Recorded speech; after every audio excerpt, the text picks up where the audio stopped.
The September wind carried dust through the narrow streets of Santa Fe, painting the adobe walls in shades of amber as the sun descended behind the Sangre de Cristo mountains.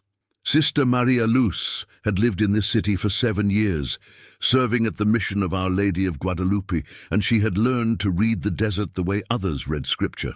Every gust, every shadow, every silence spoke of something deeper than what the eyes could see.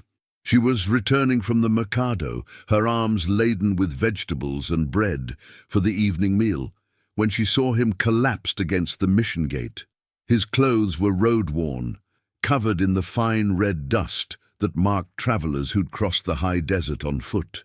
His face was turned toward the ground, dark hair falling across features that seemed carved from exhaustion itself. Maria Luz hesitated. The rules were clear. Sisters were not to engage with strange men without the presence of Father Tomas or another witness. But the man's breathing was shallow, his lips cracked and pale, and the sun was setting fast. The desert night could kill as surely as any violence. "Señor," she called softly, keeping her distance. "Estás bien?" He didn't respond. She took a step closer, her heart beginning to race, not from fear, but from something else, something she couldn't name. When she knelt beside him, careful to maintain propriety, she could see the fever glistening on his skin. "I need to get you inside," she said, this time in English, sensing something in his features that suggested he might not be local. "Can you stand?"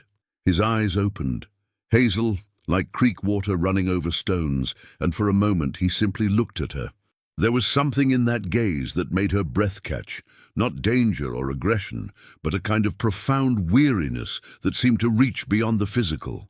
"I don't want to trouble you," he said, his voice rough as desert sand. "I'll move on when I can." "The desert will kill you before dawn," Maria Luz replied, her tone gentle but firm. She set down her basket and extended her hand. "It's just a kindness, nothing more." When his fingers touched hers, calloused, trembling with fever, something shifted in the air between them. She told herself it was merely the chill of evening, the natural human warmth of contact after isolation. But as she helped him to his feet, supporting his weight against her shoulder, she felt a steadiness settle into her chest, as if something that had been scattered was finally gathering itself into wholeness. The mission courtyard was empty, the other sisters already inside preparing for Vespers. Maria Luz guided him to the small infirmary, a modest room with 3 cots and shelves lined with herbs and tinctures. She helped him onto the nearest bed, then stepped back, suddenly aware of how close they'd been. "I'll bring water and something for the fever," she said, moving toward the door. "Wait." His voice stopped her. "What's your name?" She turned, meeting his eyes again. "Sister Maria Luz." "And yours?" "Daniel," he said. "Daniel Cortez. I was a traveling preacher coming from Texas." "Was?" She couldn't help the question. He looked away, something dark passing across his features. "I'm not sure what I am anymore." Maria Luz wanted to ask more, but the chapel bells rang for Vespers, their sound rolling across the courtyard like waves. "I have to go to prayer," she said, "but I'll return with medicine. Rest now." As she left the infirmary, she felt his gaze following her, heavy as a hand on her shoulder. In the chapel, surrounded by candlelight and the murmured prayers of her sisters, Maria Luz tried to focus on the liturgy. But her mind kept returning to that moment at the gate, to the feeling of his hand in hers, to the way his eyes had held something that looked like both question and answer. "It's just a kindness," she told herself, the same words she'd spoken to him. Nothing more than what any Christian would offer. But when she closed her eyes, she could still feel the heat of his fever. Or was it something else, burning against her palm like a brand? After Vespers, she prepared a tea of yerba buena and sage, adding honey to ease the bitterness. The other sisters had noticed her distraction during prayer, but Sister Magdalena, the eldest, had only smiled knowingly and squeezed her hand. "A sick traveler," Maria Luz had explained, "a man in need." "The Lord sends us those we're meant to help," Sister Magdalena had replied. "Trust in that." When Maria Luz returned to the infirmary, she found Daniel sitting up, his shirt removed, revealing a lean frame marked with old scars. He looked up as she entered, and something flickered in his expression, vulnerability mixed with something she couldn't name. "I brought tea," she said, keeping her voice steady. "It will help with the fever." He took the cup, their fingers brushing again. That same electricity, that same inexplicable sense of recognition. "You didn't have to come back," he said. "Of course I did. You're ill. Is that the only reason?" The question hung in the air between them, dangerous and honest. Maria Luz felt her heart accelerate, felt the treacherous warmth spreading through her chest. "What other reason would there be?" she asked, but her voice betrayed her, trembling slightly. Daniel looked at her for a long moment, then drank the tea. "You're right," he said finally. "Forgive me. The fever makes me say foolish things." But as Maria Luz sat in the chair beside his bed, ostensibly to monitor his condition, she knew it wasn't the fever speaking, and she knew, with a certainty that terrified her, that she hadn't returned solely out of Christian duty. They sat in silence as the night deepened outside, the only sounds the distant coyotes and the whisper of wind through the courtyard. Finally, Daniel spoke, his voice soft. "I've been walking for 3 months," he said, "trying to find something I lost, or maybe trying to lose something I found." "What did you find?" Maria Luz asked, surprising herself with the question. "Doubt," he said simply. "I stood in front of congregations and preached about faith, about certainty, about the clear path to salvation. And one day, in a small church outside Amarillo, I opened my mouth to speak and realized I didn't believe a word of it anymore." Maria Luz felt her breath catch. This was dangerous territory. Doubt was the enemy of faith, the serpent in the garden. She should counsel him, remind him of God's mercy, guide him back to the path. But instead, she found herself saying, "What happened in Amarillo?" "A woman died," Daniel said, his eyes distant. "A young mother, maybe 25. She'd been devout her whole life, prayed every day, lived righteously, and she died slowly, painfully, while her children watched. After the funeral, her husband asked me why God would take someone so good, someone so faithful, and I had no answer. All the scripture, all the theology, it meant nothing in the face of that man's grief." He turned to look at her, and in his eyes she saw an abyss that mirrored something in herself. "So I left," he continued, "started walking. Thought maybe if I moved far enough I'd find the faith I'd lost. But every mile just took me further from certainty." Maria Luz knew she should speak words of comfort, of reassurance, but her own doubts, carefully buried beneath years of ritual and devotion, stirred like creatures waking from hibernation. "And what have you found instead?" she asked. "Questions," Daniel said. "Endless questions. And a strange sense that maybe the questions matter more than the answers ever did." Outside, the moon had risen, casting silver light through the small window. In that pale illumination, Maria Luz saw Daniel clearly, not as a stranger or a patient, but as a mirror reflecting her own hidden struggles. She had chosen this life at 18, fleeing a loveless engagement to a merchant's son, seeking peace in devotion. But lately, in the quiet hours before dawn, she'd felt something stirring, a hunger for something she couldn't name, a sense that her carefully constructed faith was a wall built to keep something out, rather than a foundation to build upon. "It's late," she said finally, standing. "You should rest. The fever will break by morning if you sleep." "Will you come back?" Daniel asked, and there was something raw in the question, something that went beyond the practical need for medical care. "I'll check on you in the morning," Maria Luz said, not quite answering. As she left the infirmary, she felt the weight of his gaze again, and this time she recognized what it carried.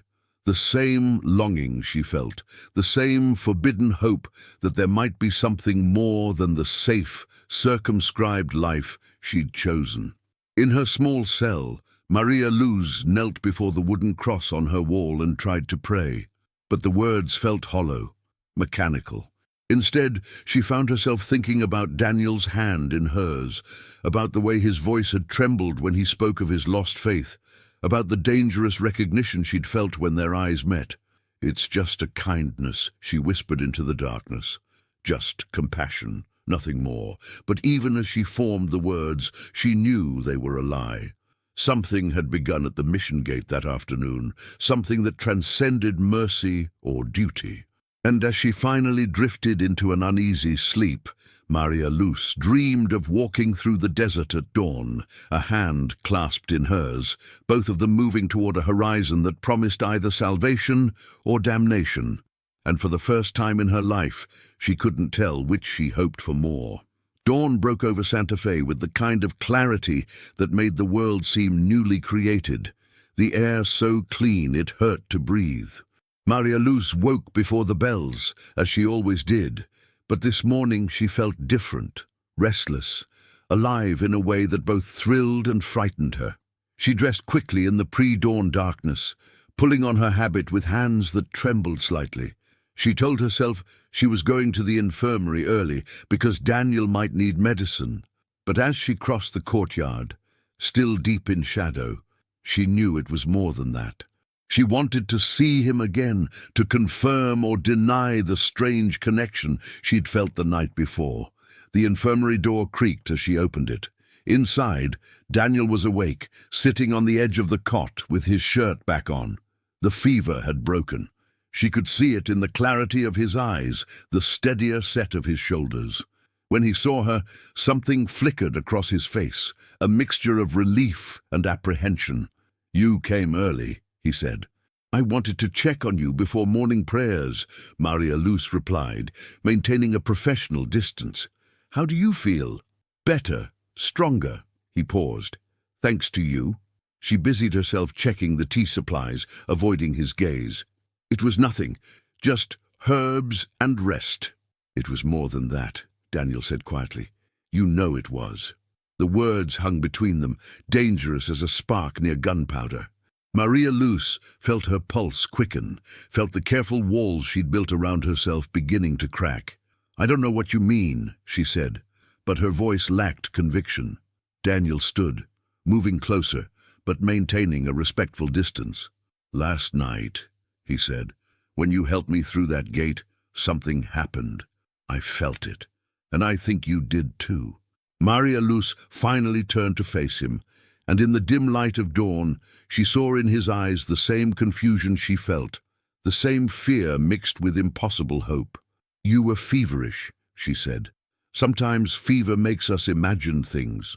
"I'm not feverish now," Daniel replied, "and I still feel it, like standing on the edge of something vast, like all the years of wandering led me here, to this moment, to you." "Stop." The word came out sharper than she intended. "You can't say these things. I'm a sister of the church. I've taken vows. I know. And I'm a man who lost his faith but found something else instead, something I don't have words for." He ran a hand through his hair, frustration and wonder warring in his expression. "I'm not asking for anything. I'm just trying to understand what this is." Maria Luz felt tears prick her eyes, born of confusion and a longing she'd suppressed for so long it felt like a physical ache. "It's nothing," she said, but the words cracked. "It has to be nothing. It's just kindness, just Christian compassion." "Then why are your hands shaking?" Daniel asked gently. She looked down and realized he was right. Her hands trembled like leaves in wind. She clasped them together, trying to still them, trying to still the chaos rising in her chest. "Because you're making this harder than it needs to be," she said. "You came here sick. I helped you. Soon you'll be well enough to continue your journey, and that will be the end of it." "Will it?" Daniel took a step closer, and Maria Luz felt the air between them charge with electricity. "Can you honestly tell me you'll forget this? That when I'm gone, you won't wonder what might have happened if circumstances were different?" The chapel bells began to ring, calling the sisters to lauds. Maria Luz seized on the interruption like a lifeline. "I have to go," she said, moving toward the door. "Maria," And the way he said her name, just her name, without the sister, without the title that separated her from ordinary women, made her stop. She didn't turn around, couldn't, because if she looked at him again, she might do something irrevocable. "I'll pray for you," he said softly. "Even though I'm not sure anyone's listening anymore, I'll pray that you find whatever it is you're searching for, whether that includes me or not." Maria Luz left without responding, hurrying across the courtyard as the dawn light spilled over the mission walls. In the chapel, she knelt among her sisters and tried to lose herself in prayer, but Daniel's words echoed in her mind. Whatever it is you're searching for. Was she searching for something? She'd thought she'd found everything she needed in this life: purpose, peace, a community of faith. But now, with Daniel's presence disturbing the careful equilibrium she'd built, she felt the lie of it, the way she'd been hiding rather than seeking. After prayers, Sister Magdalena touched her arm gently. "The traveler is recovering?" she asked. "Yes," Maria Luz said. "His fever broke. He should be able to leave soon." "That troubles you," Sister Magdalena observed. It wasn't a question. Maria Luz felt her facade crumbling. "Sister, have you ever wondered if the life we chose was an escape rather than a calling?" The older woman was quiet for a long moment, her weathered face thoughtful. "Every sister wonders that at some point," she said finally. "The question isn't whether we doubt. The question is what we do with the doubt. What did you do with yours?" "I chose to stay," Sister Magdalena said simply, "but that was my choice. And it may not be yours." No, the words felt like permission for something Maria Luz hadn't dared to consider. "I've taken vows," she said weakly. "Vows can be released," Sister Magdalena replied, "if the reason is true. But you must be certain, child, because once you step through that door, you can't step back through it unchanged." The rest of the morning passed in a blur of tasks, helping prepare meals, teaching the children who came for lessons, tending the mission garden. But Maria Luz's mind was elsewhere, caught between the life she knew and the possibility of something she couldn't even name. When she finally allowed herself to return to the infirmary, she found Daniel dressed and packing his few belongings. "You're leaving," she said, trying to keep the disappointment from her voice. "I think I have to," Daniel replied, not looking at her, "before I cause you more trouble than I already have." "You haven't caused trouble." "Haven't I?" He finally met her eyes, and the intensity there made her breath catch. "Maria, I came here by accident, but staying feels like it might be the worst thing I could do, for both of us." She wanted to argue, to tell him to stay, but the words wouldn't come. Because he was right, his presence was a catalyst, transforming something stable into something volatile.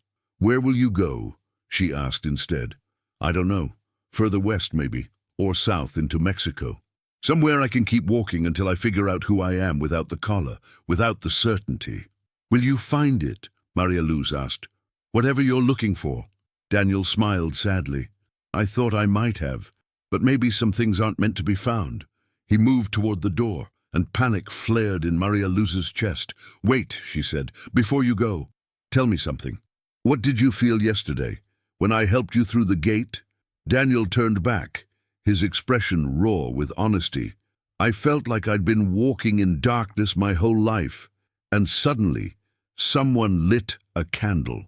Not to show me the way, but just to remind me that light exists.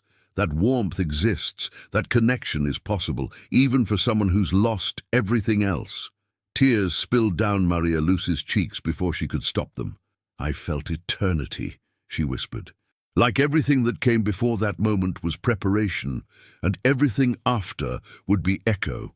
They stood there, separated by 10 feet of space that might as well have been an ocean, both of them understanding that something profound was happening, and that neither of them knew how to navigate it. "What do we do?" Daniel asked, his voice breaking slightly. "I don't know," Maria Luz admitted. "I've spent 7 years learning how to be a sister, how to pray and serve and sacrifice. But no one taught me how to handle this. This feeling that I'm standing at a crossroads and both paths lead somewhere I've never been. Maybe that's what faith really is, Daniel said. Not certainty, but the willingness to walk into the unknown because something true is calling you there. Or maybe it's temptation, Maria Luz countered. Maybe this is exactly what I came here to escape. The complications of human desire, the messiness of wanting something I can't have. Is it desire?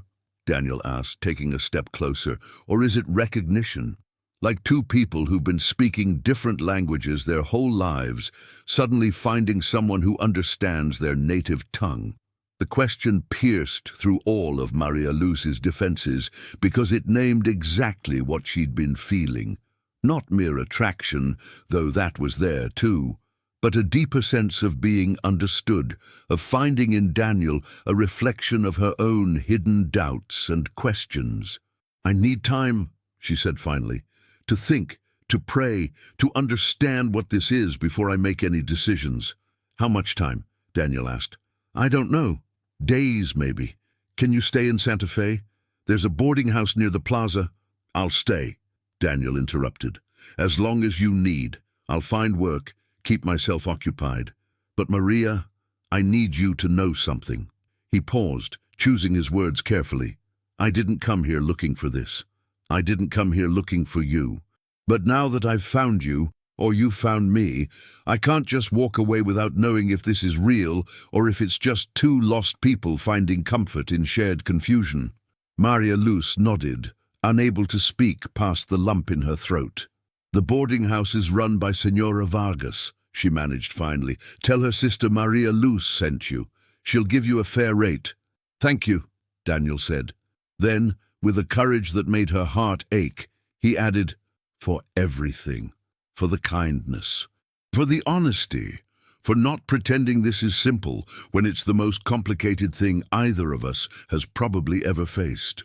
After he left, Maria Luz sank onto the cot where he'd slept, surrounded by the faint scent of sage and something else, his presence, the ghost of a connection that had formed in less than 24 hours, but felt older than time itself. It's just a kindness, she'd told him. But sitting there in the empty infirmary, Maria Luz finally admitted the truth to herself. It had never been just kindness. From the first moment their hands touched, it had been recognition, revelation, and the terrifying possibility that everything she'd built her life around might have been built on the wrong foundation. Outside, the afternoon sun painted the desert in shades of gold and red, and Maria Luz made a decision. She would give herself 3 days, 3 days to pray, to search her heart, to understand if what she felt was sacred or profane, calling or temptation. And at the end of those 3 days, she would know whether to stay within these mission walls or to step through that door Sister Magdalena had spoken of, into a future she couldn't see but could feel pulling at her with the force of destiny. The 3 days Maria Luz had given herself felt like 3 years, each hour stretching into eternity as she wrestled with questions that had no easy answers. She threw herself into her duties with renewed intensity, as if physical exhaustion might quiet the turmoil in her soul.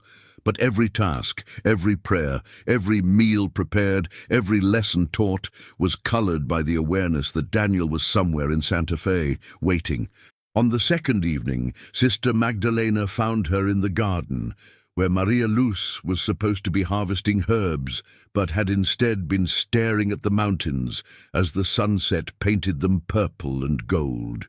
"You're thinking of him," the older woman said, settling onto the bench beside her. Maria Luz didn't bother denying it. "How did you know?" "Because I've seen that look before, on my own face many years ago." Sister Magdalena smiled gently. "I told you I chose to stay. But I didn't tell you how close I came to choosing differently." "What happened?" Maria Luz asked, grateful for the distraction from her own confusion. "There was a man, a carpenter who came to repair the mission roof. He had kind eyes and gentle hands, and when he spoke about his work, he spoke about it the way I spoke about prayer, as if it were a conversation with something divine." Sister Magdalena's eyes grew distant with memory. We talked every day for 2 weeks while he worked. And by the end of those 2 weeks, I knew I could love him. Maybe already did. Why did you stay? Because when I examined what I felt, really examined it without fear or shame, I realized I was drawn to the idea of him more than to him himself. He represented escape from a life that had grown difficult, a way out of doubts that frightened me. But the doubts themselves, those needed to be faced, not fled from. She turned to look at Maria Luz directly. The question isn't whether you feel something for this man. The question is whether what you feel is about him specifically, or about what he represents. That night, unable to sleep, Maria Luz slipped out of her cell and into the chapel. In the darkness, lit only by the eternal flame before the altar, she knelt and tried to pray. But instead of the rote words she'd spoken thousands of times, different words came. Honest, raw, pulled from someplace deeper than doctrine. I don't know what you want from me, she whispered into the darkness. I came here seeking you, but all I found was silence wrapped in ritual. I thought that was enough. The peace of not having to want anything, not having to risk anything. But then he arrived, and suddenly all that peace feels like death, like I've been sleeping and he's the dream trying to wake me. The flame flickered, casting dancing shadows on the walls. Maria Luz closed her eyes, and for the first time in years, she didn't try to control her thoughts, didn't try to force them into acceptable channels. She let herself remember the feeling of Daniel's hand in hers, the way his eyes held both questions and answers, the way his presence had made her feel simultaneously terrified and alive. Is it wrong to want more than safety? She asked the silence. Is it wrong to wonder if love, human, complicated, messy love, might be just as sacred as the love I'm supposed to feel for you? Because right now, in this moment, they don't feel different. They feel like the same thing expressed in different languages. No answer came, but Maria Luz hadn't expected one. God, she'd learned, rarely spoke in thunder and lightning. If God spoke at all, it was in the quiet knowing that rose from within, the sense of rightness or wrongness that transcended logic. And what she felt when she thought of Daniel wasn't wrong. Complicated, yes. Frightening, absolutely, but not wrong. The next morning, after Lauds, Maria Luz made a decision. She sought out Mother Superior, a stern but fair woman who'd led the mission for 20 years, and requested a private audience.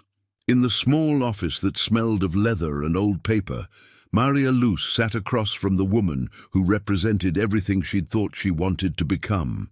"Mother, I need counsel," she began, her voice steadier than she'd expected. "I'm questioning my vocation."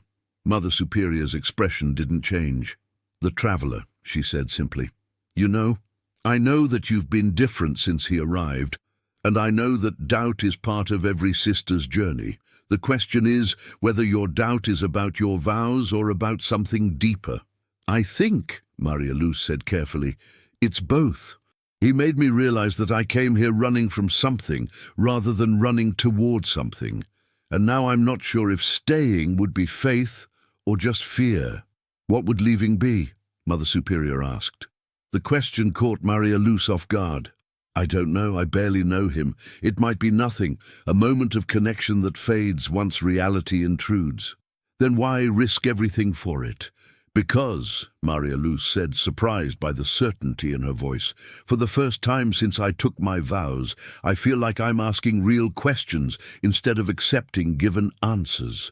And even if it leads nowhere, even if I'm wrong about him, I need to know that I chose my life honestly rather than just hiding in it." Mother Superior was quiet for a long time, her fingers steepled beneath her chin. Finally she said, "I can begin the process of releasing you from your vows. It will take time, weeks, perhaps months. During that time you'll remain here, fulfilling your duties, while discerning if this is truly your path. And if at any point you change your mind, we will welcome you back without judgment." "Thank you, Mother," Maria Luz whispered, feeling both liberated and terrified. "Don't thank me yet," Mother Superior said. "You may come to resent this choice. Life outside these walls is harder than you remember, and love, if that's what this is the hardest thing of all. That afternoon, Maria Luz walked into Santa Fe for the first time in months. The town bustled with its usual activity, vendors in the plaza calling out their wares, children chasing each other through the narrow streets, the smell of roasting chile mixing with dust and horse sweat. She felt simultaneously foreign and awakened, as if she was seeing the world with new eyes. She found Daniel at the boarding house, working in the small courtyard behind the building. He'd found employment doing odd jobs for Senora Vargas, and when Maria Luz arrived, he was repairing a broken trellis, his hands sure and capable as they worked the wood. When he saw her, he stopped, the hammer held loosely at his side.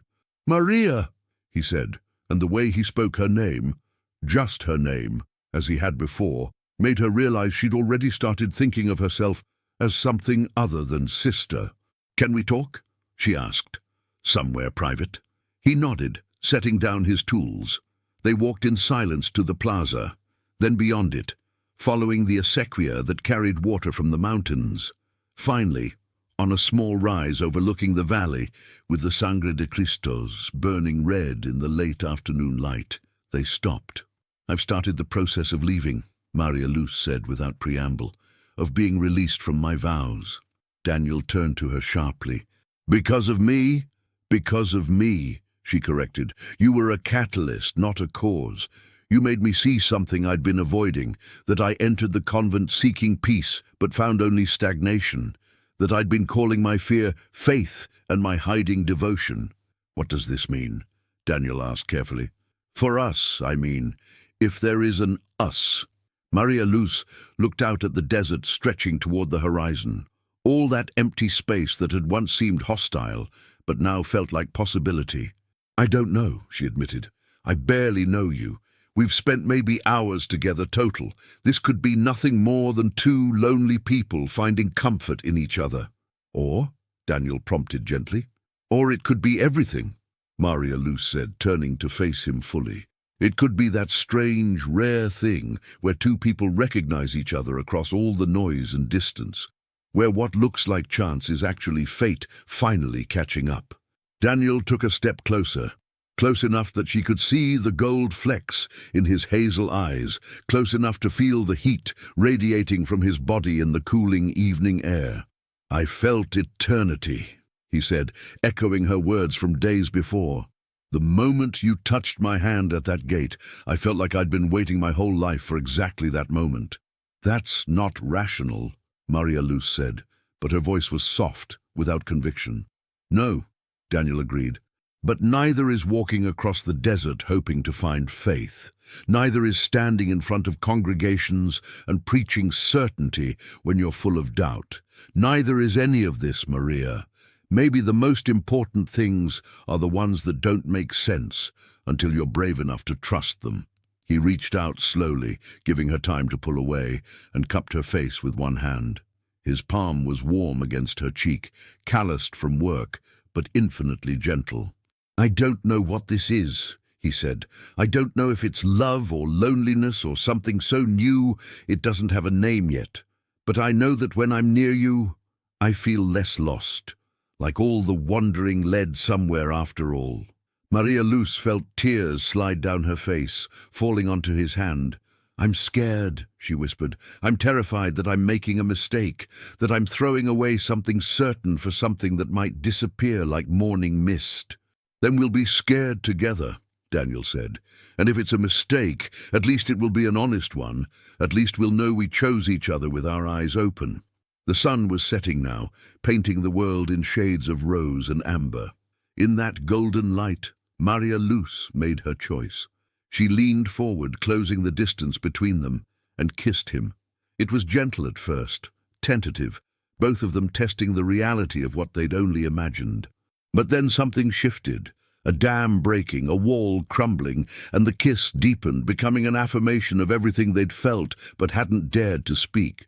In that moment, with the desert wind wrapping around them and the mountains standing witness, Maria Luz felt the truth she'd been seeking. This wasn't temptation, this wasn't sin. This was connection in its purest form. Two souls recognizing each other, two hearts finding the same rhythm, two people brave enough to step into the unknown together. When they finally pulled apart, both of them were crying, tears of release and recognition and relief.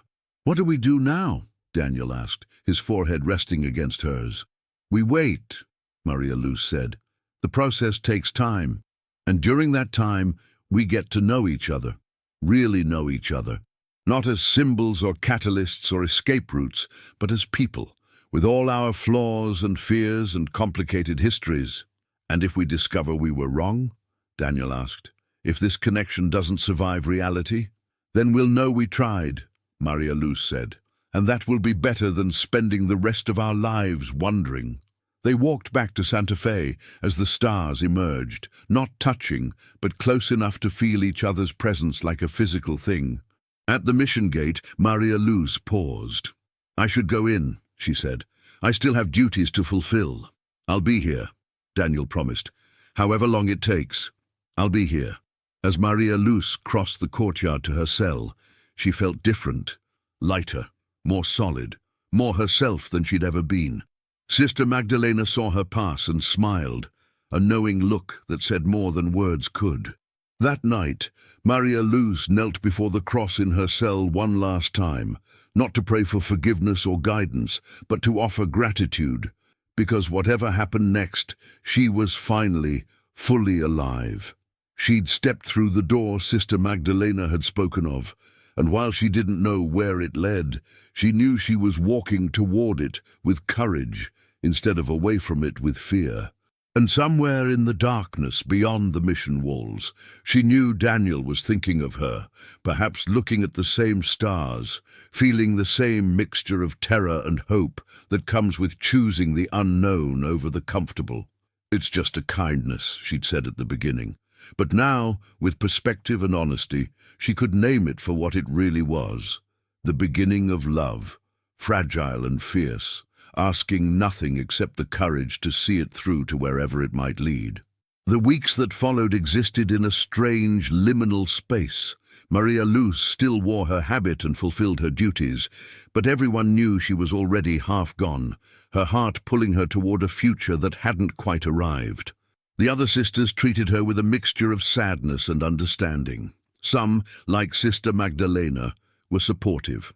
Others, particularly the younger ones who'd never questioned their calling, looked at her with something like fear, as if her doubt might be contagious. Daniel found work at a construction site on the edge of town, helping to build new houses for the families moving to Santa Fe from the east. Maria Luz would see him sometimes in the plaza during her errands, and they'd exchange brief words, careful not to show too much affection while her vows remained technically intact. But in those moments, even from a distance, she felt the connection between them like a living thing, growing stronger with each passing day. They began meeting in the early evenings, when Maria Luz's duties were done and Daniel's work had ended. Sometimes they walked along the acequia, talking about everything and nothing. Other times they sat in the plaza, watching the town settle into its evening rhythms. They were getting to know each other the way people should, slowly, through conversation and shared silence, through questions and stories, and the gradual revelation of the selves they'd kept hidden. Maria Luz learned that Daniel had been raised by a devout mother who'd seen her son's calling before he'd felt it himself, pushing him toward seminary when he'd wanted to study engineering. "I think I always knew I was living someone else's dream," he told her one evening as they watched the sunset, "but it's hard to disappoint someone who believes in you that much. So I became what she needed me to be, and lost what I needed to be somewhere in the process." "Do you regret it?" Maria Luz asked. "Not the experience," Daniel said thoughtfully. "I met good people, learned things about humanity that I wouldn't have learned otherwise. But I regret the dishonesty, standing in front of people and claiming certainty when I felt nothing but questions. I became a hypocrite, and that's harder to forgive than just being wrong." Maria Luz understood. She shared her own story. The engagement to the merchant's son, who'd seen her as property rather than person, the way her father had arranged her life without consulting her, the flight to the convent that had felt like freedom but had really just been a different kind of cage. "I thought I was choosing God," she said, "but I was really just choosing not to choose, letting the structure of the church make all my decisions so I wouldn't have to risk making the wrong ones myself." "And now?" Daniel asked. "Now I'm terrified," Maria Luz admitted, "because choosing you, choosing us, means choosing uncertainty, means accepting that I might be making a mistake and living with the consequences anyway." Daniel took her hand, the gesture so natural now that neither of them thought about it. "We'll make mistakes," he said. "That's part of being human, part of being alive. But at least they'll be our mistakes, chosen honestly." And as the weeks passed, the paperwork for Maria Luz's release moved through its bureaucratic channels. She met regularly with Mother Superior and Father Tomas, the mission priest, both of whom asked her repeatedly if she was certain of her decision. Each time, Maria Luz answered with increasing confidence. This wasn't impulse or infatuation.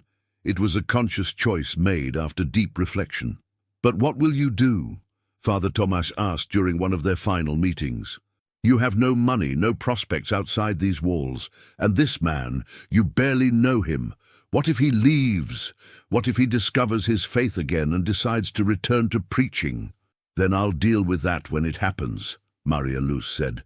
"Father, I appreciate your concern, but I'm not leaving the church because I've lost my faith in God. I'm leaving because I've found my faith in myself.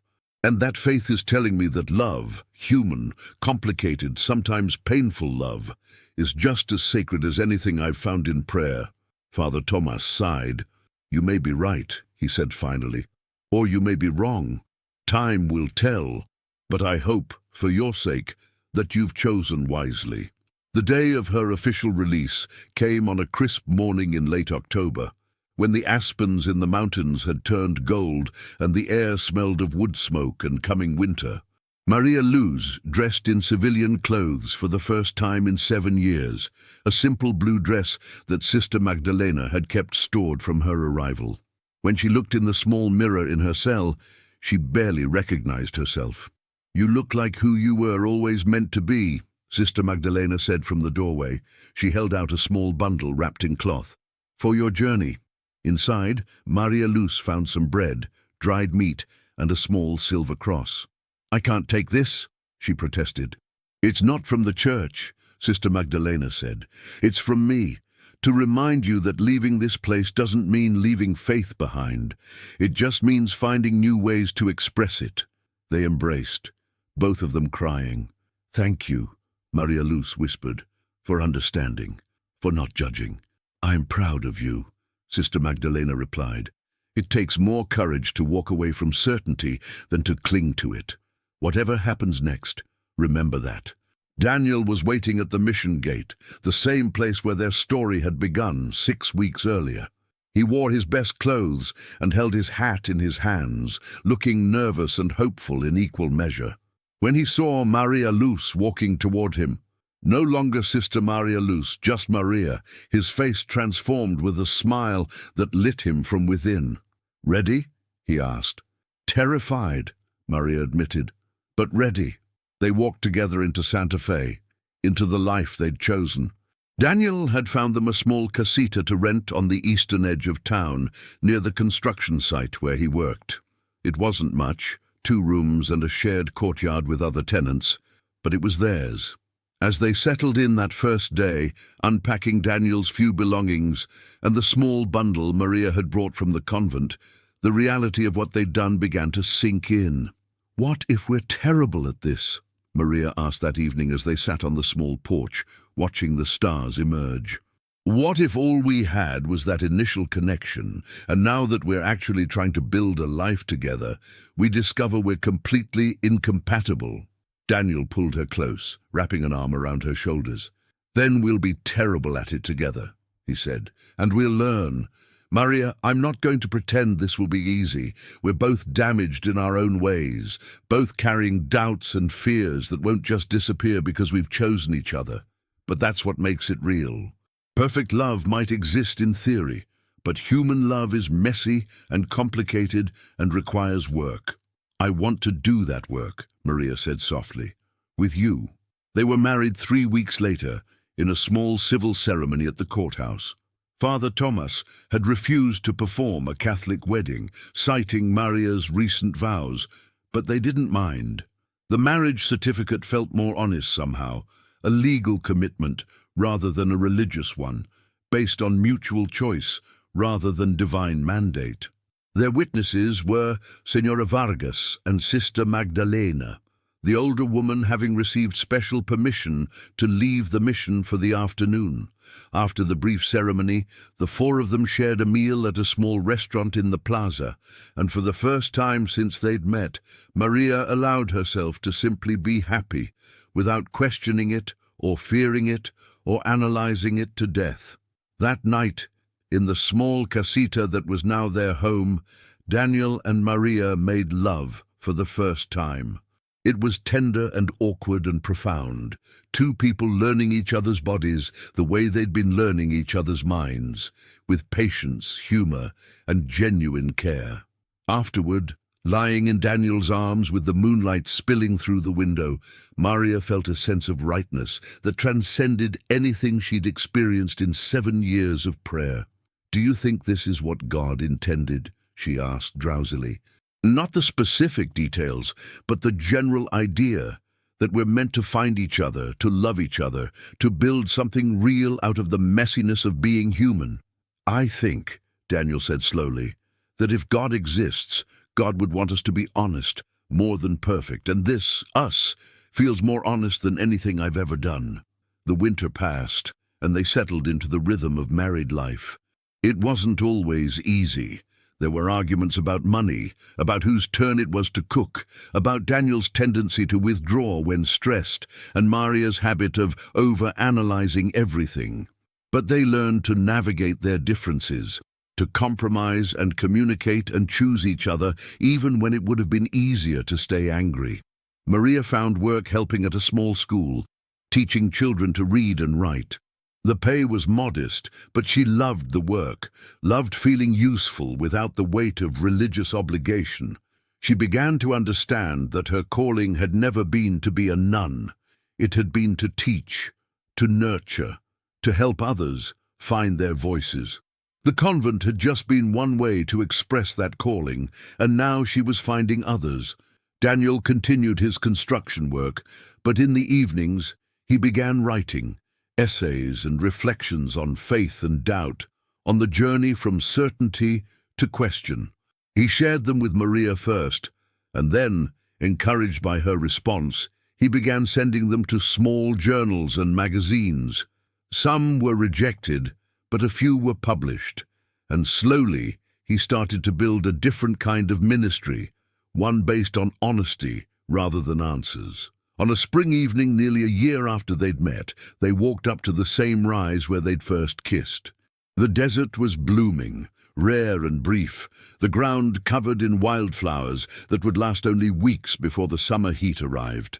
They sat on a flat rock, watching the sunset paint the Sangre de Cristos in shades of pink and purple. "Do you ever regret it?" Daniel asked. "Leaving the convent? Choosing this life?" Maria considered the question seriously. "Sometimes I miss the simplicity," she admitted, "the clear structure, knowing exactly what was expected of me. And I miss some of the sisters, Sister Magdalena especially. But regret? No. This is harder, but it's real. And I'd rather have real difficulty than false peace." "I love you," Daniel said, the words still new enough to carry weight. "Not because you saved me or because you represent some escape, but because of who you are, flawed, questioning, brave enough to choose the uncertain over the safe." "I love you too," Maria replied. "And I'm grateful for the kindness that wasn't just kindness, for the connection that scared us both but pulled us forward anyway, for the courage we found in each other to be honest about what we wanted." As the stars emerged, they remained on the rock, holding each other against the desert chill. Below them, Santa Fe glowed with lamplight, each light representing a life, a story, a choice made by people trying to find meaning in an uncertain world. Their story wasn't perfect. No story ever is. There would be more challenges ahead, more moments of doubt, more times when they'd have to choose each other all over again. But they'd learned something essential, that love isn't about finding someone who makes life easy, but about finding someone who makes the difficulty worthwhile. "What do you think happens next?" Maria asked. "I don't know," Daniel said honestly. "Maybe we stay here. Maybe we move somewhere else. Maybe I keep writing and you keep teaching. Maybe we have children, or maybe we don't. The future is as uncertain as it's always been. But we face it together," Maria said. "Together," Daniel agreed. And in that simple word, together, they found everything they'd been searching for. Not certainty or answers or the clear path to salvation, but something better, the courage to walk into the unknown, hand in hand, building meaning from the shared journey rather than waiting for it to be handed down from above. The desert wind wrapped around them, carrying the scent of sage and possibility. And Maria Luz, who'd once offered kindness thinking it was simple charity, now understood the profound truth. Sometimes kindness is just the beginning. Sometimes a small gesture opens a door to eternity. And sometimes the most sacred thing we can do is admit that we don't have all the answers, but we're willing to search for them together, with open hearts and honest souls. They walked back to Santa Fe as the night deepened, their shadows merging into one in the lamplight, and if anyone asked them about their story, how a nun and a lost preacher found each other in the desert, they would say only this: it started with kindness, but became something far greater. It became a choice, made daily, to see each other truly and love what they saw. It became proof that doubt and faith aren't opposites, but partners in the dance of being human. And it became a reminder that sometimes the most profound connections begin not with thunder or miracles, but with a simple touch at a mission gate, in a city where the mountains bleed red at sunset, and two people brave enough to say, "Yes, this terrifies me, but I choose it anyway."